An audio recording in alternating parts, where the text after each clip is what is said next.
This podcast is brought to you by the School of Advanced Study, University of London. Okay, welcome everyone. I'm Rachel Ebrecht from the Institute of Commonwealth Studies, and we're delighted to welcome Penny Young from NatCen Social Research.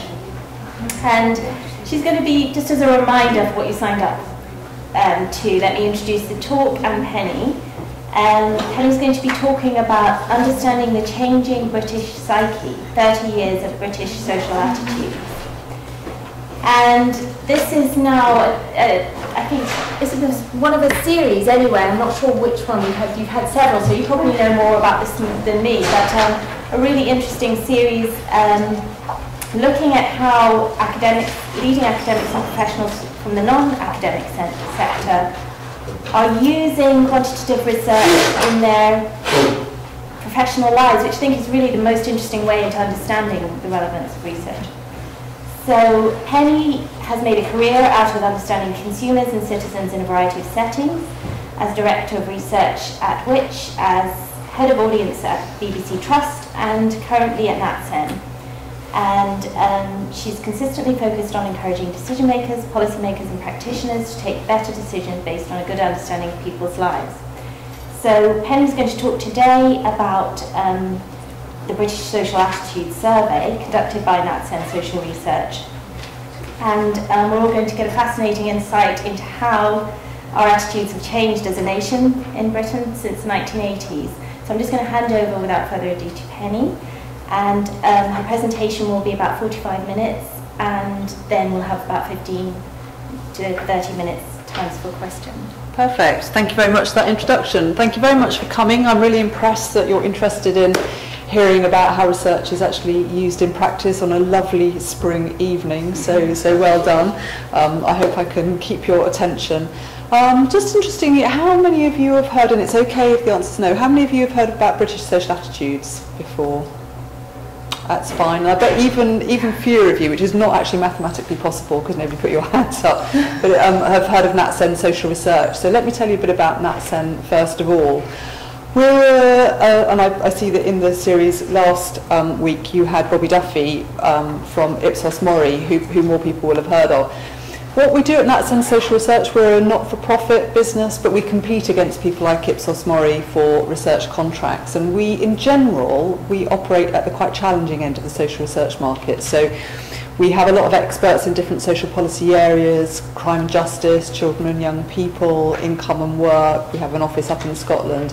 And the sort of challenging projects we do, probably the most extreme end in a sense, is in the crime and justice area. So we do studies amongst offenders, we do studies amongst victims. So we've done, for example, studies for victim support, about how they support bereaved parents of murder victims. So that's kind of at one end of the social research we do. At the other end, we collect a lot of national statistics, so things like the English Housing Survey, National Travel Survey, Family Resources Survey. So studies that a lot of government departments use to make decisions.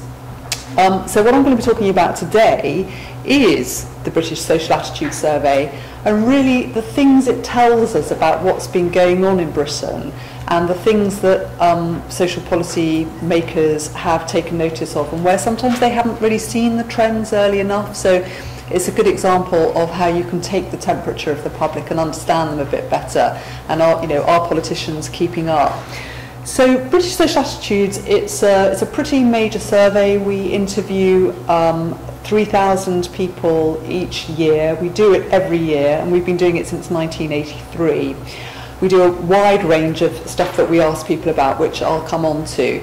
And it's the fact that it does go back such a long time that makes it so interesting. Each year you kind of get another year's data, makes it even more interesting. It's consortia funded, if you like, so we provide some of the core funding from our own sort of charitable funds, and then we also seek funding for different modules from government departments, from grant funders, from non-departmental public bodies, and so on. So as part of the way that we the more diverse the funding, in a sense, the easier it is to protect the integrity and the independence of the study in a bizarre sort of way. we're really proud of it because it's one of those studies that people in general do know about. I know it comes out. Last year it came out in September. We're speeding it up a bit, and so this year look out for it in June. That's pretty good improvement in terms of the reporting. So that will be on the data the June data that we collected last autumn. When it does come out, we will often get the press and opinion formers say really nice things about it. So this is from the Financial Times back in 2012. Over 30 years, the annual British Social Attitude Survey has illuminated the evolving mood of the nation. And I think that's what people like about it, that it's a lens through which you really understand Britain.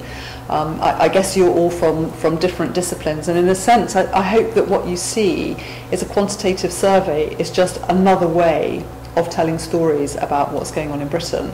So people do that through different methods. Our lens, if you like, is through survey research. We collect a very wide range of information. It's not always the same each year. We do have some core topics that we've pretty much asked every year in our year in, year out for 30 years.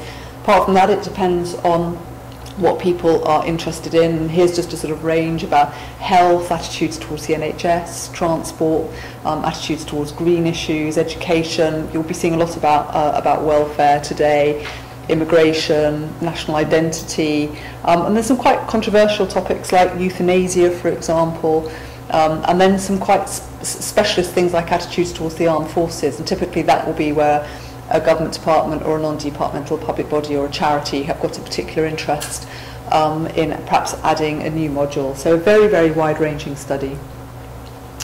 It's freely available, all the results, and you can analyse the data yourself in a range of ways. I'll show you our website, which we think is the more accessible one, and we do a lot of data visualisation, little videos, trends and so on, as well as write-ups of the studies.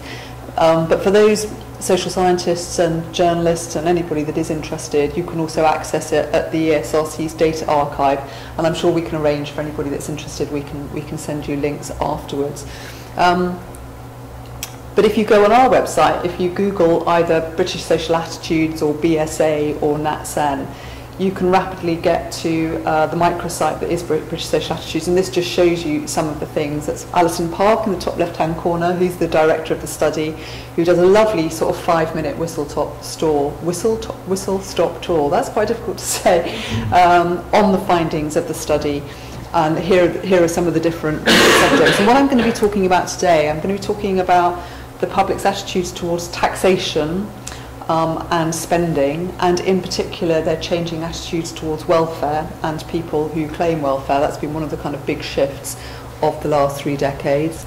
Then a very different topic, I'm going to be talking about people's attitudes towards same-sex relationships in particular, and other aspects of personal relationships. Again, one of the things that has massively changed over the last 3 decades. And then I'm also going to be talking about attitudes towards politics and politicians, and in particular trust in politicians, or it would be more accurate to say lack of trust in politicians, and some of the challenges our politicians have, and the ways in which they keep making things worse, to be honest.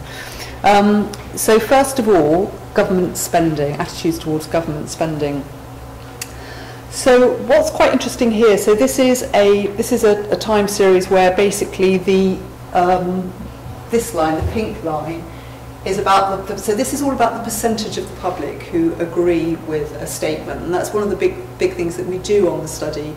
We'll be presenting people with agree, disagree items which we've tested. So we will typically take the questions out to a small section of the public, ask them what was in their head when they were answering it, and often ask the question in several different ways, because as you can imagine, trying to actually measure what's going on in somebody's head isn't always easy. So the question wording, which do you think it should choose? Reduce taxes and spend less on health, education and social benefits, or keep taxes and spending on these services at the same level, or increase taxes and spend more?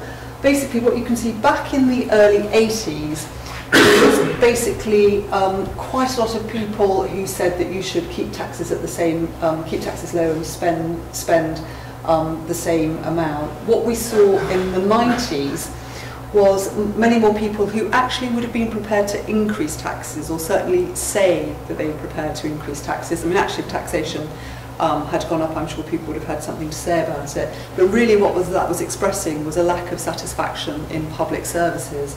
I'm not really making a party political point, but in the late 90s, when the Labour Party came in, and A, they were very committed to public services, but B, there was a hell of a lot more money around in terms of the economy doing well, and they invested a lot, particularly in the NHS.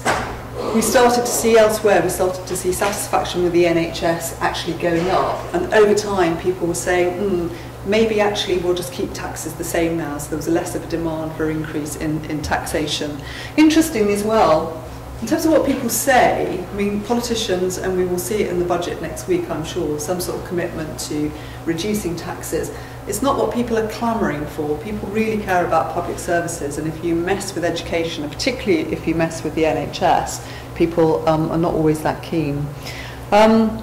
This is a very clear long-term trend, and one that politicians of all colours have really picked up on. And I think I'm just going to draw your attention to the pink line that really started rising in the mid-90s. And essentially, this is the percentage of people who agree that benefits for unemployed people are too high and discourage them from finding work. Now that's quite an aggressive statement, actually, in lots of ways. It's quite a harsh statement. And what you can see is a really quite dramatic rise. So back in the mid-90s, only a third of the population agreed with that statement.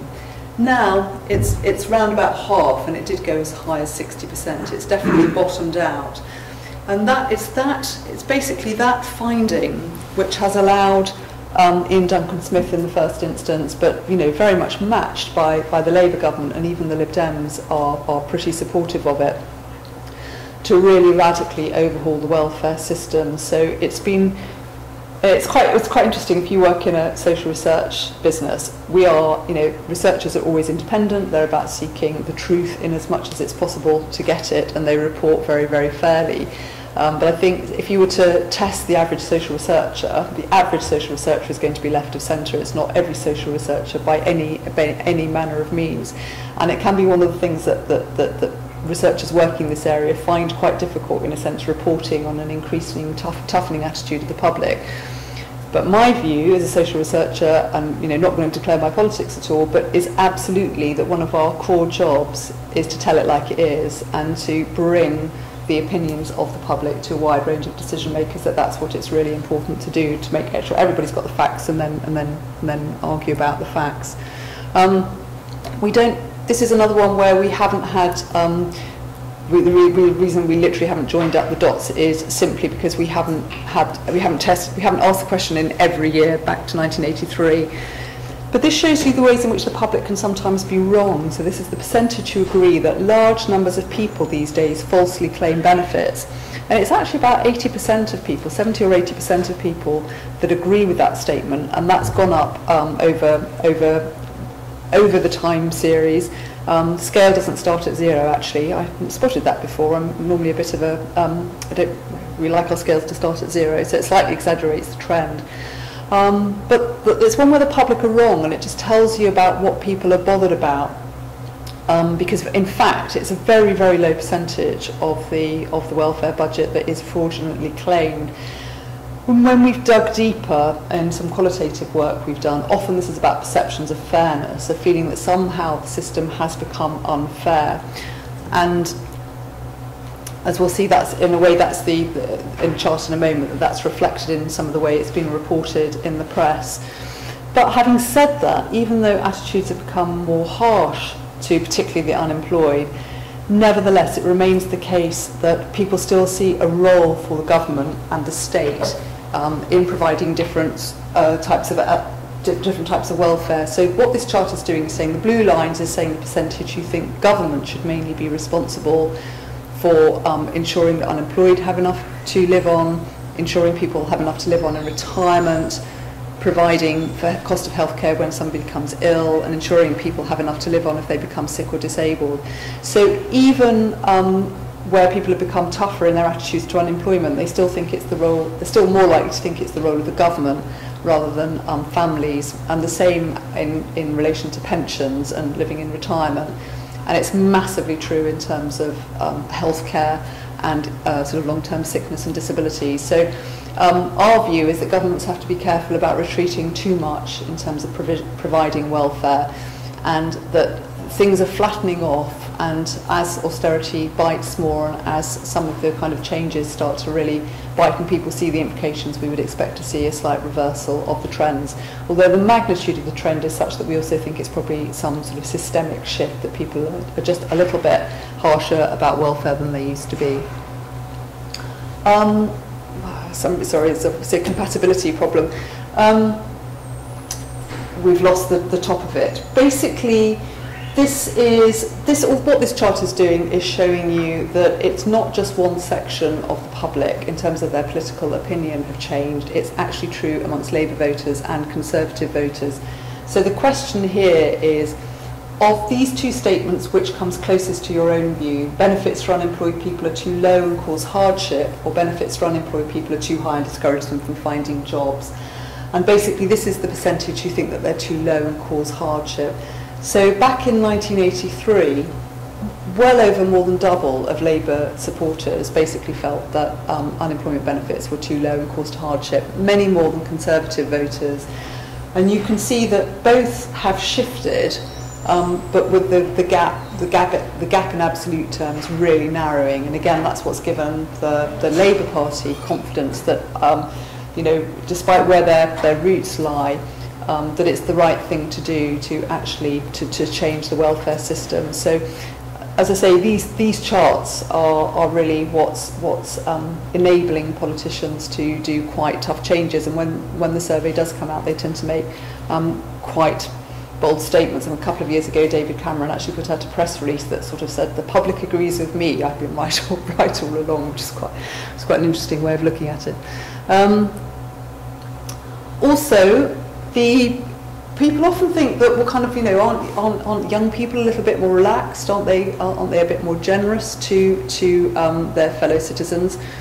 And actually, they mirror the public pretty closely. So the lilac line here, again, is the percentage. Actually, we haven't sort of said it, but it's the percentage of people that think that unemployment benefits are too high and discourage them from finding jobs.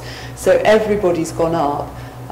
Back in the early 80s, younger people were a bit less harsh than the public as a whole. Now, if anything, they're a point or two actually, you know, more harsh than the public as a whole. So that's just sort of really showing that there's not a kind of generational effect going on here so much as everybody's changed, and including young people. Finally, you probably won't be able to read the key here, but this is quite interesting in terms of the amount of coverage that there has been in newspaper articles from 95 to 2011, and showing how at different times, back in the late 90s and then really just over the last few years, round about the election and beyond, just the sheer amount of coverage that there's been. That's the blue line. And what's interesting is back in the 90s, most of the coverage was just simply negative about benefit claimants, full stop. What's been happening more recently, the red line, is coverage about non-reciprocity and dependency, and there's been a shift in a sense to this idea of fairness. So although there's been kind of a lot about scroungers and so on, there's also been much more about, well, just the system just somehow isn't fair, it encourages dependency, it encourages intergenerational worklessness and so on. You know, whether that's right or not, there's just been a bit of a shift. And certainly, and again, in our qualitative work, what we have seen is that it is ultimately about fairness that bothers people. What is the right thing to do? So that's really my section on welfare. You've seen a trend towards more public scepticism about welfare benefits. There's less support for government role in providing support to the unemployed and retired, but it's still pretty strong in many ways, and there's an increasing belief that welfare encourages dependence. So I think you can already see just some of the really major shifts in 30 years in terms of what the British public actually thinks. Now I'm going to talk about immigration and attitudes towards immigration, and in particular a trend that that politicians were a little bit slow to pick up on. So this is about attitudes towards immigration, and it's the percentage of people that think the number of immigrants to Britain should, the pink bar is reduce a lot and the blue bar is reduce a little. We don't have this trend going back for 30 years, but we do have it going back for almost 20 years. So it's on the far left-hand side, it's 1995. So we're now in a situation where 3/4 of the public think that the number of immigrants to Britain should reduce, and many of those think it should reduce a lot. But here's the interesting thing, which is, as you can see, that shift actually happened quite a long time ago. So back in 1995, it was about 63%. It's now about 77%. But the shift really happened somewhere between 95 and 2003. But the rhetoric has really ratcheted up politically much more recently, and it's now of course it's very is on trend in a sense for politicians and opinion formers to say is to acknowledge that nobody was really prepared to talk about it in the past, and now everybody's prepared to talk about it. So our view is that politicians were slow to recognise quite a widespread concern because of a fear of stoking up anti-immigration feelings about equating it with racism and so on, and actually not recognising the widespread concern and the anxiety and really engaging with that. What was that about? Let's tackle that head on. Is it an issue or not? But really just not wanting to acknowledge where the public was on this matter. So this chart, basically, if I could just explain it a bit, this is saying if you look at the percentage, if you look at people, we ask people, do you think immigration is good for the economy or not? We also ask whether people think it's good for cultural life or not. And then looking amongst those people who think it's good, people who think it's bad, people who don't have a view one way or another, it's saying that even people who recognise that, as most economists do, that immigration is good for the economy, even a slight majority of that group nevertheless want to see immigration reduced. And that's a way of telling you, in a sense, the underlying anxieties and the difference really between where people are logically and where they are emotionally. So there's quite a lot to sort of just try and unpick there. And I mean, and not surprisingly, people who think that immigration is bad for the economy, pretty much all of them want to see immigration reduced. You could argue that this shows you sometimes where survey research, it just goes a little bit awry, because it is quite interesting to think, well, who are these 6% who, if you think immigration is bad for the economy, it's kind of quite odd that you wouldn't want to see it reduced in this context. So there's always these little kind of puzzles and contradictions.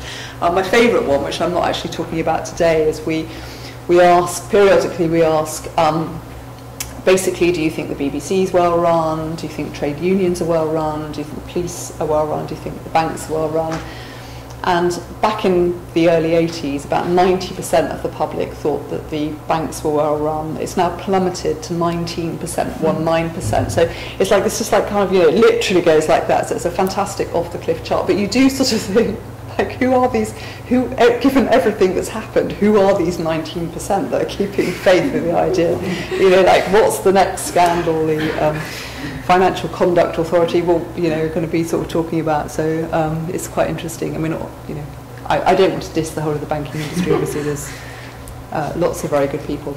And this chart really just shows you, in a sense, the rise of UKIP, because UKIP and Nigel Farage, or Nigel Farage, as Vince Cable insists on calling him, which I saw tweeted the other day as like somebody that Vince Cable had paid him the ultimate insult by not pronouncing his name correctly, insisting on Nigel Farage.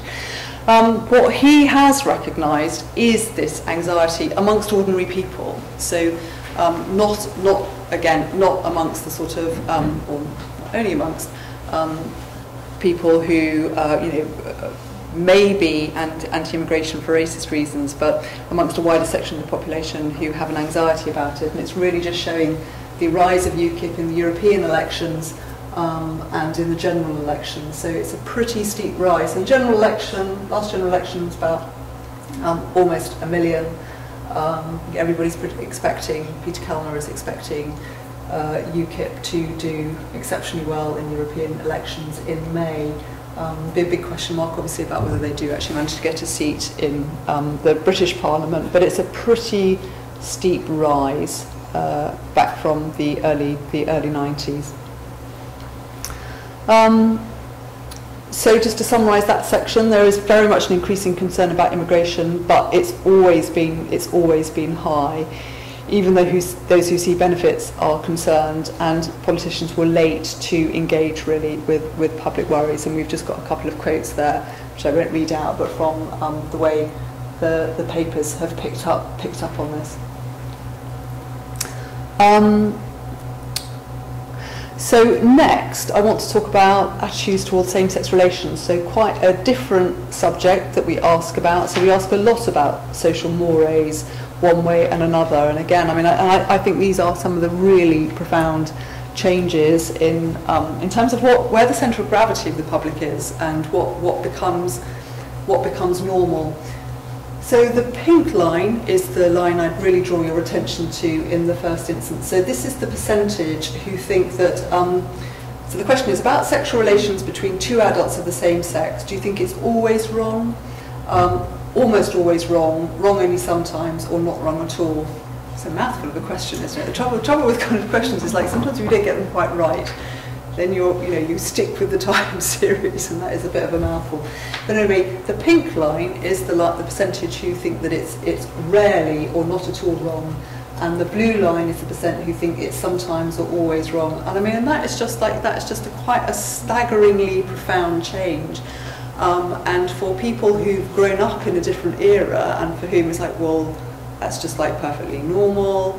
You know, we live in an era of civil partnerships. We're about to have equal marriage. You know, it's been decriminalised for a terribly long time, age of consent has been lowered, etc., etc. It probably seems utterly extraordinary that back in 1987, 80% thought it was sometimes or almost always wrong. It's really been one of those absolute sea changes. And what this chart is a bit of a messy chart, but just to, in a sense, if I just explain it a bit, you'll immediately see the point. So this looks at the percent who think it's wrong, essentially, or at least sometimes wrong, by the decade in which they were born. So if you take there's a percentage, hang on, must be the percentage, it's not a great key, is it? It's the percentage, no, that's right, yeah, the percentage who think it's wrong. So if you look at people born in the 1980s, you know, it's just not an issue for them. If you look at this sort of lilac line at the top, so that's people born back in the 1920s, they have shifted, so their own attitudes have changed over time, but they're still not immediately comfortable with it. So you see those two things going on. You see the generational change going on. So today's young people much more relaxed about it than yesterday's young people, but you also see that whatever age you were born, in general, you're going to have shifted and become a little bit more liberal over time. And again, we see it in terms of if you look at attitudes towards adoption amongst gay couples, and in fact we just published something about this last week because it was Gay Adoption Week, essentially. If you go back to 83, do you think homosexual couples should be allowed to adopt a baby under the same conditions as other couples? In 1983, 87% said no. That's virtually everybody. No, they definitely shouldn't. Now that's down to 44%, and you can see that people are still really split. So some people feel very strongly about it still, but it's still quite a sea change. So, and that's where it's true as well if you look at things like equal marriage, is that it's a difficult political question because things have changed, but nevertheless you still have a sizable number of people for whom it's pretty much anathema. Basically, men are a little bit less relaxed about this whole question than women. So about 10% more, or 10 percentage points more of men are likely to say no, not very happy about that, than women. So women are very much more relaxed about it, which is interesting as well. So quite a change there.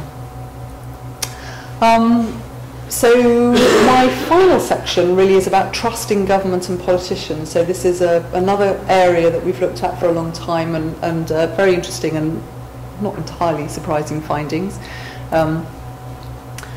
So this is basically it's 2009, which was the worst point on this subject in terms of the trend. So it's really when things reached an absolute low point, which of course was just after the expenses scandal, when everybody thought really we can't go any lower. But these are quite tough questions. So the chart on the left is the percentage. It's 40%, basically, who almost never trust British governments of any party to place the needs of the nation above the interests of their own political party. So almost 40% never trust any British government to do the right thing. It's absolutely quite staggering. Exceeded only by the 60% who almost never trust politicians of any party in Britain to tell the truth when they're in a tight corner. I mean, it's just like, it's just quite staggering. I don't know, really, would you trust politicians to tell the truth when they're in a tight? I would tell the truth, you know what I mean? It's quite a sort of like basically saying they will pretty much always lie if they think they're going to get away with it.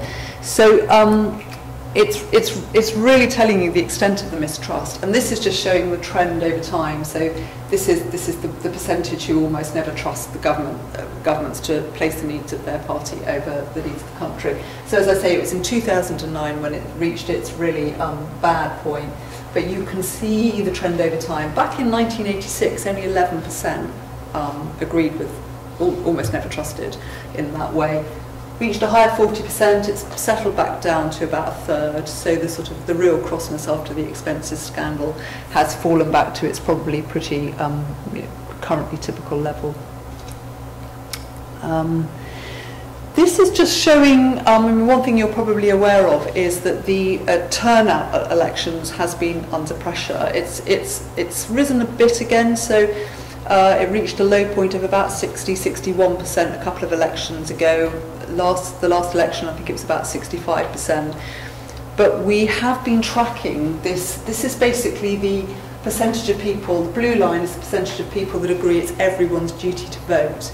And so it's quite a sort of defining feature in a sense of a liberal democracy. You know, do people think that it's something that you should get out and do, or do they think people should only vote if they care who wins, or it's not really worth voting?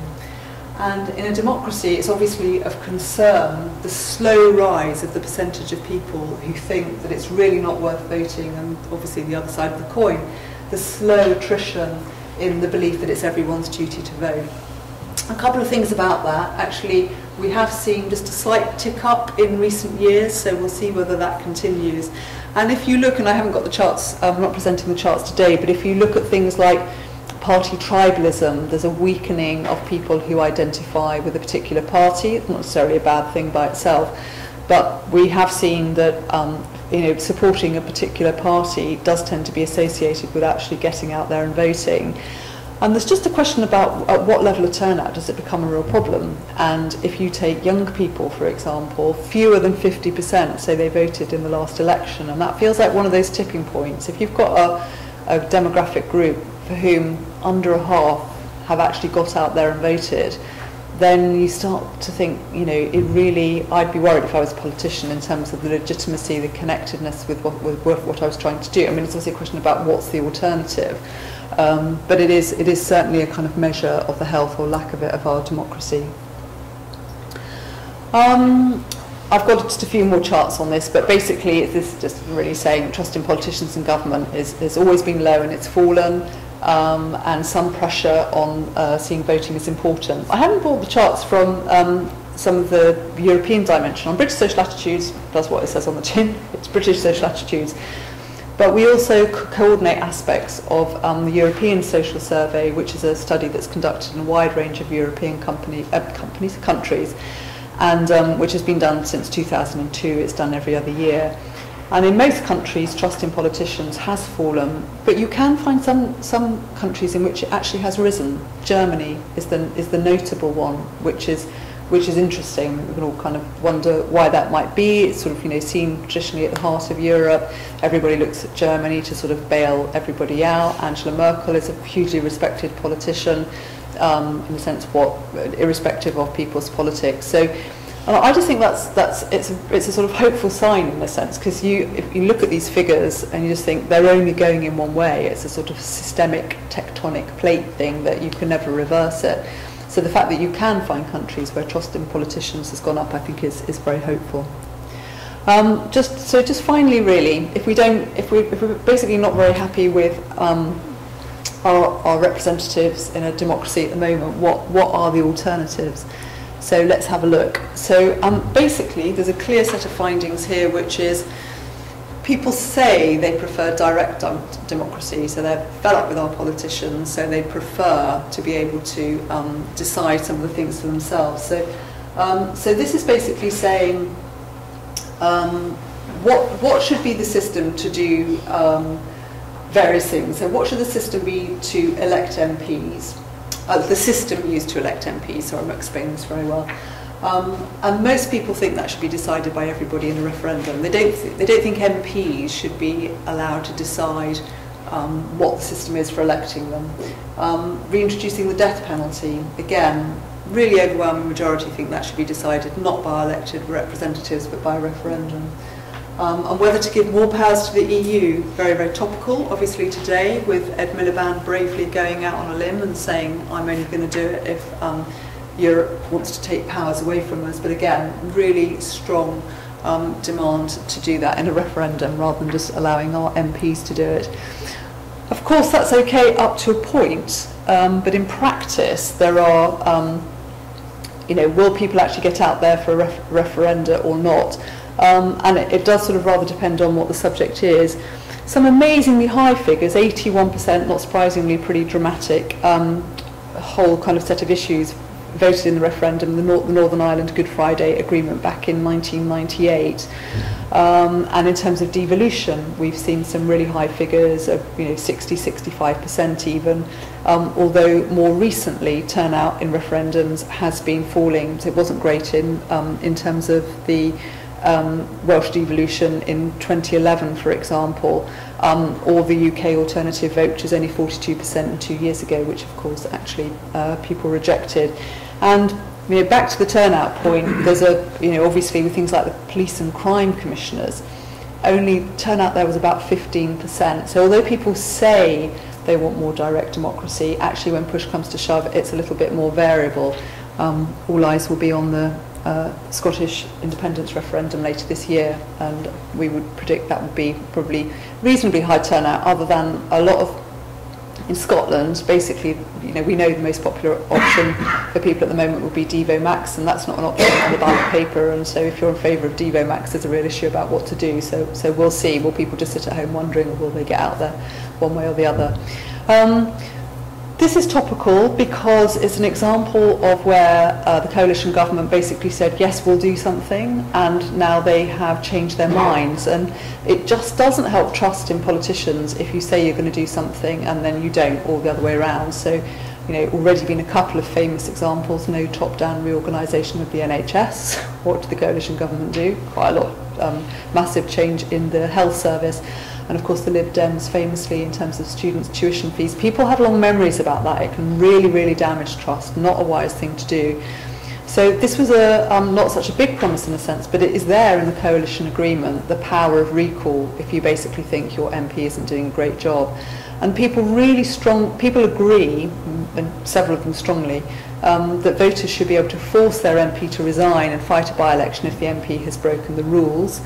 And majority, not so strong, but nevertheless a very clear majority, also agree that voters should be able to force their MP to resign, even if he, can't believe it says that, should say they, that's a typo on here, they did not break any rules, but voters think he or she is not doing a very good job. So people are really wanting more, just more power in their own hands. So it's quite a difficult position, trust in politicians. It's low, it's been declining. People say they want more direct democracy, but will they actually get out there if they're given it? Certainly on directly elected mayors, it's not been great. They definitely want more of a say. Right of recall overwhelmingly popular, especially when MPs have broken the rules. So my last slide really just talking about some of the ways in which attitudes have been changing. So if you look at things like attitudes towards tax and spend, we describe that as thermostatic in some ways. So when governments do spend more, after a while people notice the change and think, okay, maybe actually a time for a change. Then there are some things where there's a it's slow but it's inexorable in one direction, so attitudes towards same-sex relationships and immigration. And then some things which are not really changing, which people do want more power in their hands. So that's it really. I've picked out a few things from British social attitudes, which I hope you found really interesting about the way the British public has been changing and some of the things that really we want politicians to take more notice of. And I'll pause there and very happy, of course, to take comments or questions. Thank you very much, Penny. Yes, so what we'll do is just take a couple of questions together and then give Penny a chance to respond. Thank you very much for genuinely fascinating insights and very interesting for those of us engaged with politics, but also, increasingly history and across the spectrum of humanities. So I'm sure we will have questions ready. Does anybody like to start? Have it back there. I have a couple of questions actually, if that's okay. The first is more kind of in terms of the availability of the data. You said it's available freely. Yeah. Is it available in different formats, or like, for example, can I use the SPSS? Yeah. And so on. Yeah. That's the first question. The second, like towards the beginning of your presentation, a couple of the slides had trend lines that had rates in them. Yeah. Is that because of that we just didn't ask the question that clear, or was there some other sort of issue with that? Yeah. And then just the last slide that you had here about the bounds, as you called it. Yeah. It looked really like there were spikes in alternatives, especially with the youth. Question about youth. So on the earlier slides as well, but you know what I mean? It goes up and down, like from year to year. Yeah, I know what you mean. I mean, we're talking, 5-6% in a year. Yeah. So that seems really. What would you think explains it? Sure. The last couple questions. One was about the same-sex unions. They seem to be an increase from 2005 to 2009 or so, or the last few years. Again, like after declining steadily, suddenly not went up by a lot, but just the trend line was sloping slightly upwards. Is there a reason for that? And maybe it's just kind of because of the data so close together. It's a little bit. And just final question with regards to the referendum. When you ask people do they want to have a referendum on a particular issue, do they ever say that they don't want a referendum? Are they actually questions where they say no? We'd rather have the MPs. Yeah. Yeah. Gosh, that's a bundle of questions. So I think, do you want to take those? Yeah. I'm really impressed. That was like fantastic engagement. So in terms of the availability of data, it is available in basically a number of ways. So we write it up as a report that's available. You can download the chapters from our website, and often there will be kind of additional tables there. We also do a data visualization tool that you can play around with in terms of the sort of top line trends and break some of those down by demographics. But if you're interested in analysing it for your own purposes, then there's two places you can go, and as I say, probably the easiest is to send the links. One is the ESRC's data archive. We still call it the data archive. It's changed its name, and I can never quite remember what it's changed its name to. But you have to register, which I think is like a bit odd in this day and age, personally. But there you go. And then if you know how to use SPSS and so on, then you can get the data and just play around with it to your heart's content. There's also a guy, Professor Top, from under Met, I think, who has maintained this fantastic. We let him have the data each year, and he's maintained it's I was being careful with the camera. I was about to say very clunky. Sorry, Prof. All the data's there. You can do crosstabs really quite quickly. You can only do crosstabs, so you can't sort of do anything more sophisticated. But it's all there. It's just got a bit of a clunky front end. So there's lots of ways in which you can get hold of the data and do stuff yourself. So that's great. Yes, where there have been breaks in the lines, it's because we didn't ask the question in that year. And that's just always for a kind of mix of reasons. Yeah, the volatility is a really difficult one because whenever a study comes out, you're looking at the long-term trend and you're also thinking, is there anything significantly different this year? Because the trend obviously doesn't, by definition, just sort of like happen typically in a year. So in theory, you've got your sampling error of whatever it is, plus or minus 3. But in practice, I would always advise people to look at observed volatility because I think you're never really going to be able to prove whether a slight shift in a year was due to what happened in that year or not. Now, I mean, sometimes you will be able to make a fairly compelling statement. 2009, the expenses is a really good one, but at the end of the day, it's a correlation. We're not proving causation here.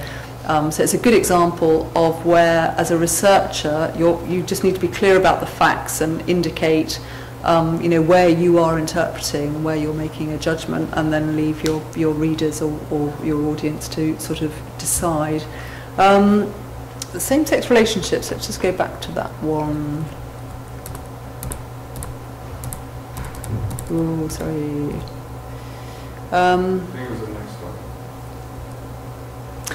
That's to do with so that's to do with where it's flattening out for some age groups. I think it's just they're no longer changing. So some age groups are still changing, aren't they? So the people born in the 1930s are still changing their view. That's really interesting, whereas people born in the 1920s, many of whom we end up, inevitably, many of them have died off, so we don't then have enough to really look at, but they look like they've started to flatten out. So whereas if you take those born in the 1970s, they're still changing. So yeah, there's different things going on for different age groups there.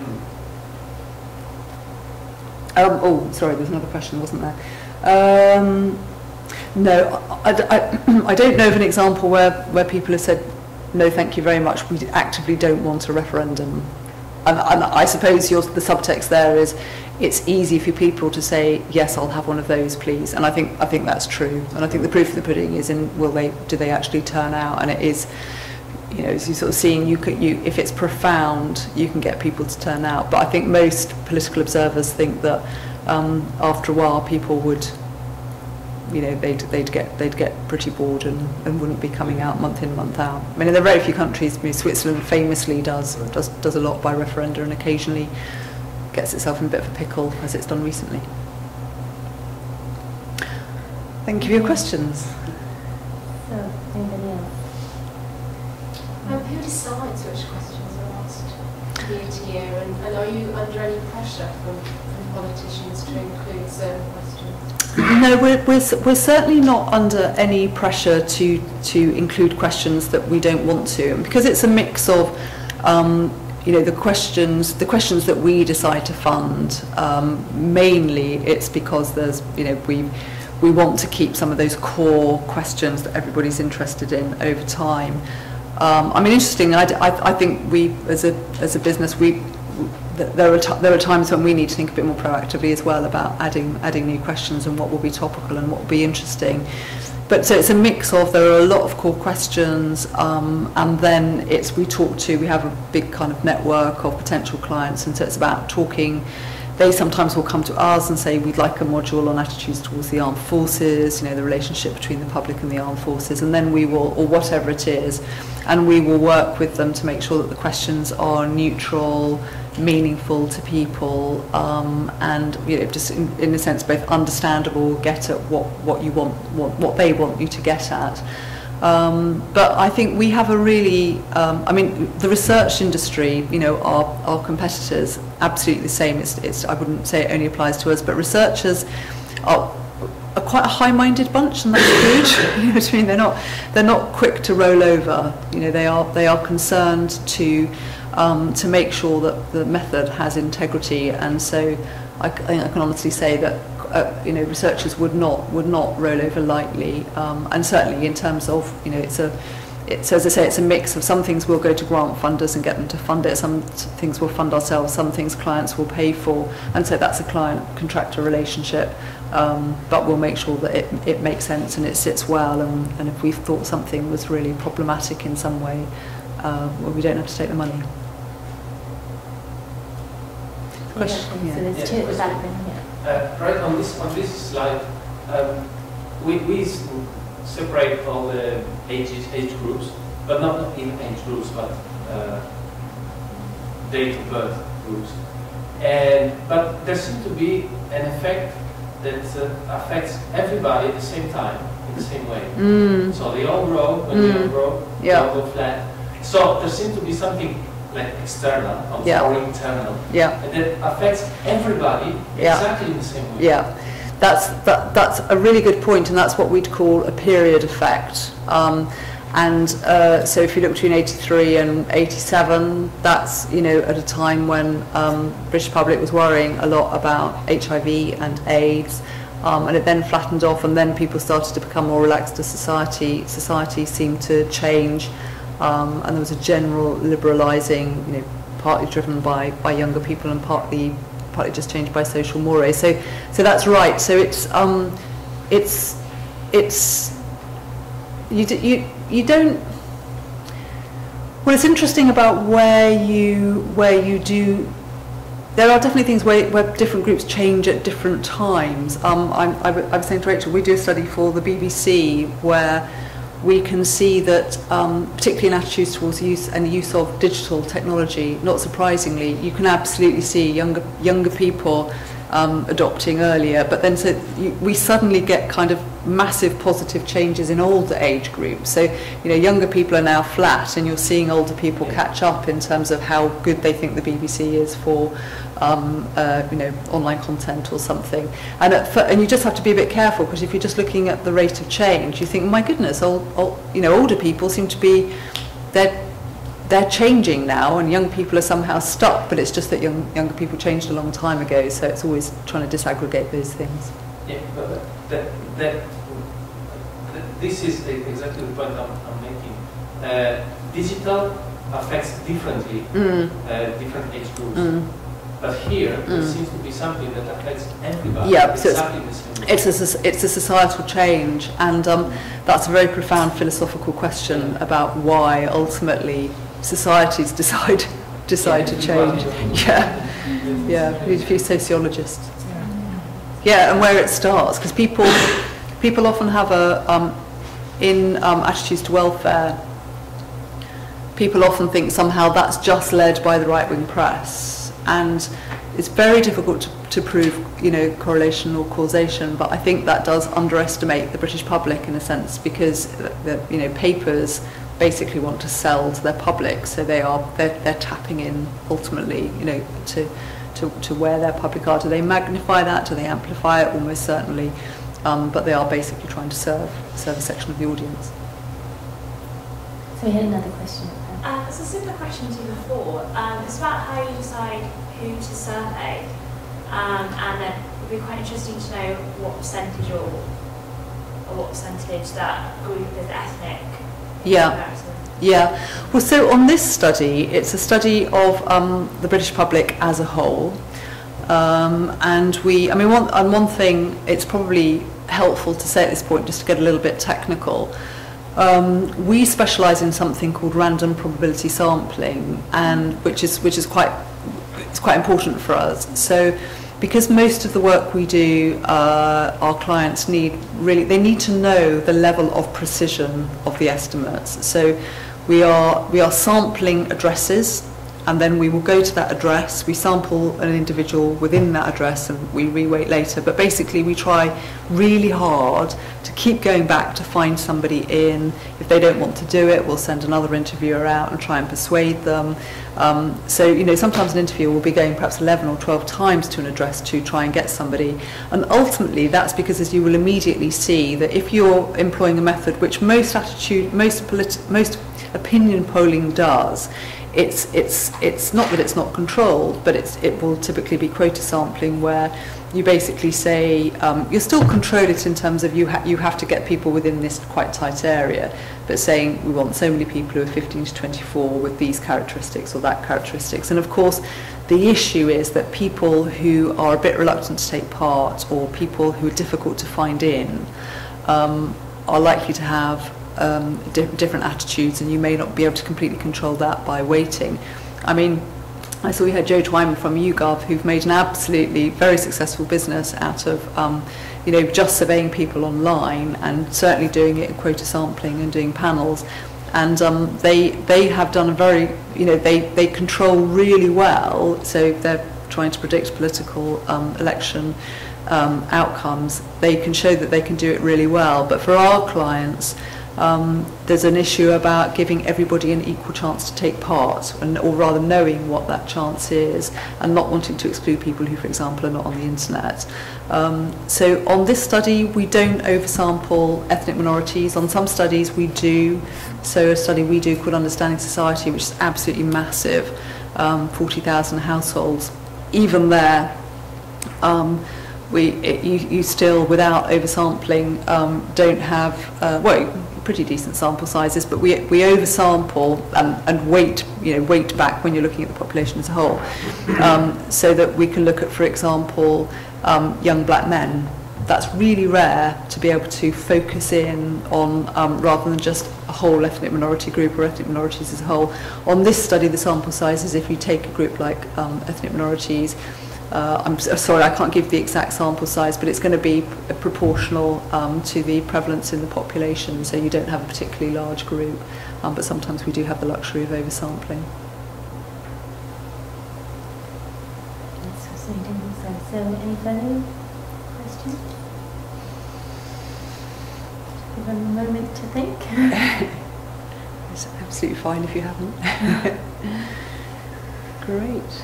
Yeah, I think just while we're waiting, I just have one question, which is about the new questions that you had. You said they're added, but they're sort of driven by who requests them. But what interesting new questions have you asked? I mean, I was just thinking, you know, more recently. Yeah, well, they're always interesting for the first time that we ask them. So, you know, when we've asked about euthanasia, for example, that's been incredibly interesting. We have asked about. It's a relatively recent module. We asked about so-called Nimbyism, so in terms of attitudes towards building in your area, and it was in the most places where most housing was needed that you find that there's most reaction to new buildings. So, and we did that for CLG, Department of Communities and Local Government, and just really showing just, you know, what they're up against in the sense about actually trying to increase the supply. At the moment, we're talking to a client potentially about attitudes to charities in detail, so we'll see whether that comes off. And we're also talking to somebody about trust in official statistics. So again, we'll see if that comes off. So yeah, I would better kind of just try and think from last time what some of the interesting new ones were. Can't remember from last time. There's always something new. Yeah, no, that in itself is sort of fascinating. Absolutely. What comes onto the agenda. Unless anybody has a final question. Yes, maybe say what you think we should be asking. What would you really like to know about? What's trust in the police is probably going to be. Well, trust in the police is really interesting. It's held up. I mean, even before the kind of latest extraordinary revelations, it's not as if there haven't been, you know, quite a few sort of crises of trust, and I mean, you know, within sections of the police, and it's been surprisingly resilient, trust in the police, which has been interesting. So it'd be very interesting to see whether it does plummet with the latest revelations. Yeah, I think we have one final question back there. At some point, you well, there was a point where you mentioned how much they. It's about honesty in MPs. Yeah. And at that point, I think in the studio treated honesty as a given value, which we all agree. But do you do any kind of analysis or evaluation on which are the values that society considers most important? I can't recall whether we ask in quite that way, but we do have we periodically do a module on things like the extent to which you can trust your neighbour, whether you think people are generally honest, and whether people are generally kind of good to one another and so on. So we do ask about where people think where they think the values of society are, but not necessarily whether they're the right ones. Is that what you meant? Yeah, exactly. Yeah. The examples that you just made, you take that you take for granted that honesty is a positive value. That's right. Yeah. So we definitely take it for granted. We're not, in a sense, we're not making a judgment, but we ask the question because we think that society thinks that being honest is a good thing, and that we think being able to trust strangers is not a bad thing. That's implicit in why we're asking it. And actually, the findings are that, you know, despite one's sort of maybe assumptions or prejudices, people do believe that people are generally honest, that you can generally trust people, and that people are generally good. I'll dig out the last time we asked that, and we can send a link to people, point you in the direction of it, because it is quite an interesting module. And actually, there's a sort of danger that because there's such a kind of topical interest in some of the political stuff, some of that always doesn't get quite such an outing, and it is really, really interesting. Yeah, interesting in terms of the contrast to politicians. Absolutely. We can trust one another, but not our elected representatives. Yeah, it's a bit mad, isn't it? No. Something strange in there. So do we have? I think let's wrap it up now. Thank you so much, Penny. Really rich series of insights you can derive from quantitative research. I think that's been fully demonstrated here. Yeah. And I very much enjoyed your presentation, and also very interesting about the complementary aspects with qualitative research. Yes. This was another question I had, but something I'm sure others will have reflected on. No, definitely both. Reflect on. Yeah. Okay. Thank you very much, Penny. Good luck with your studies. Yeah. Thank you.